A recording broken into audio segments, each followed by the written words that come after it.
की सड़कों पर लोगों से बात करते रहता हूं, बहुत लोग ये मानने वाले हैं कि दिल्ली के स्कूलों में बेहतर हुआ है और आपकी सरकार ने बेहतर किया। बहुत लोग कहते हैं जितना किया नहीं है उससे ज्यादा प्रचार करते हैं। और बहुत लोग ये भी कहते हैं, क्योंकि देश में इस मामले में भी रिकॉर्ड है कि आपने दिल्ली एक राज्य की शिक्षा नीति भी बनाई और शराब नीति भी बनाई। इस मामले में भी आप अकेले नेता है। सही बात है। तो जब हम शिक्षा की बात करते हैं या कोई भी करता है तो वो शराब की बात करते हैं, चाहे बीजेपी के लोग हैं। अगर हम उनसे कहें या कोई कहता है कि मनीष सिसोदिया ने शिक्षा में अच्छा काम किया, तो उन्होंने कहा शराब में क्या किया। बिल्कुल। देखो, जब राजनीति में आप आते हैं तो आपको आरोप प्रत्यारोपों के लिए तैयार रहना चाहिए। और मैं तो अब जेल के बाद और ज्यादा कहने लगा हूं कि राजनीति में आ रहे हो तो भाई, और अगर बदलाव की राजनीति में आ रहे हो, अगर सुधार की राजनीति में आ रहे हो, तो फिर आपको जेल जाने के लिए तैयार रहना चाहिए। आरोप प्रत्यारोप लगेंगे, कुछ नहीं किया तो घबराओ मत। लोग सच भी आरोप लगाएंगे, झूठ भी लगाएंगे, कंफ्यूजन में भी लगाएंगे, फैक्ट्स के साथ भी लगाएंगे।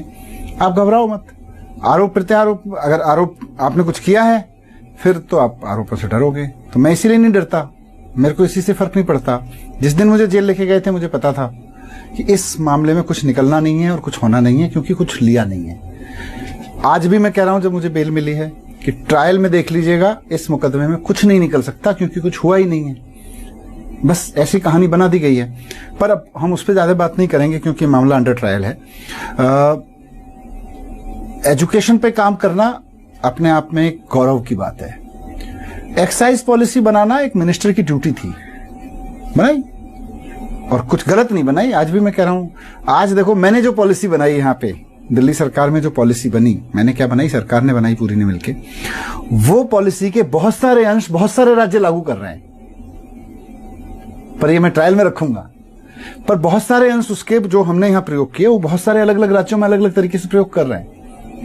पर क्योंकि भारतीय जनता पार्टी ने कोशिश की पहले हमारे एमएलएज को तोड़ने की, कि यार इनके एमएलएज को तोड़ लो, इनके ऊपर फर्जी आरोप लगाओ। हमारे सारे एमएलएज के ऊपर एक एक दो दो केस किए उन्होंने, कुछ को जेल में भी डाला, लेकिन वो टूटे नहीं। उसके बाद उनकी कोशिश हुई, जी इनके ऊपर आरोप लगाओ। हमने सबसे ज्यादा स्कूल बनवाए, स्कूलों के आरोप लगाए। इन्होंने कहा जी स्कूल बना, वो ऐसे स्कूल बना दिए, कमरे ज्यादा बनवा दिए, कमरे अच्छे वाले बनवा दिए, रोते हुए नहीं बनवाए, उन पे लाल लाल टाइल भी लगवा दी। बोले जी लाल लाल टाइल का खर्चा क्यों कर दिया, ये तो गलत हो गया। बोले जी ये टॉयलेट इतने चौड़े चौड़े क्यों बनवा दिए, जीने इतने चौड़े चौड़े क्यों बनवा दिए, इस पे आयरन क्यों लगवा दिया, ये तो फैंसी हो गए हैं। खूब आरोप लगाए इन्होंने, वो भी नहीं चिपका। तो इनकी कोशिश जारी है। शराब घोटाला जो तथाकथित है, इसमें भी इनकी कोशिश जारी है कि भाई किसी तरह से आम आदमी पार्टी पे कोई घोटाला चिपका दो। लेकिन जैसे अब क्योंकि ये इसकी शोर ज्यादा मचा, इस पे हम आ गए, इसमें अरविंद जी आ गए, जैसे बाकी केस खारिज हुए, सारे खारिज हुए अब तक जितने केस, मेरे ख्याल से कम 150-200 केस लगाए इन्होंने हमारे नेताओं के ऊपर, सब खारिज हुए। और सब में कई जगह तो पुलिस को, कई जगह इनकी एजेंसीज को डांट भी पड़ी है। देखना होगा इसमें भी यही। इन्होंने मेरे ऊपर पहले भी एक सीबीआई का केस किया था, उसमें फाइनली जांच करने के बाद सीबीआई को लिख के देना पड़ा, साहब नथिंग सब्सटेंशियल।